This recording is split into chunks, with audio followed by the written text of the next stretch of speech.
মনোবীক্ষণ polyclinic, চিকিৎসার জগতে এক দশক। এখন এখানে সব বিষয়ে ডাক্তারবাবু এক ছাদের তলায়।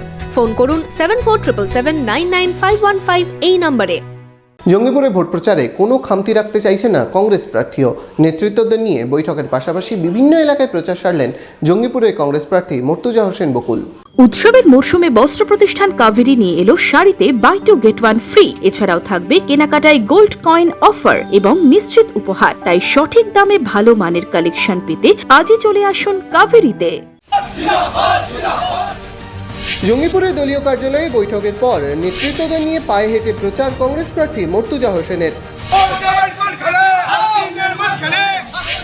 বৃহস্পতিবার দুপুরে জঙ্গিপুর কার্যালয়ে কংগ্রেস নেতৃত্বদের নিয়ে বৈঠক করেন মর্তুজা হোসেন।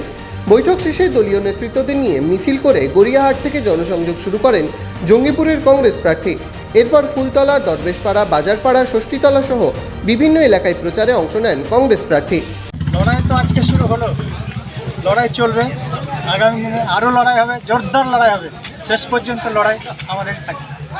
কংগ্রেসের যে ভারতবর্ষের ম্যানিফেস্টো, সেই ম্যানিফেস্টোতে ভারতবর্ষে কংগ্রেস দল মানুষের জন্য কী করবে সেগুলো সাধারণ মানুষ সব জেনে বলেছে।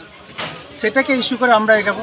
বিগত দিনে পশ্চিমবাংলা এবং কেন্দ্রে যে দ্রব্যমূল্য বৃদ্ধি, যে বিভিন্ন রকম কেলেঙ্কারি, এইসব ইস্যু নিয়ে আমরা আগামী দিনে লড়াই চালিয়ে।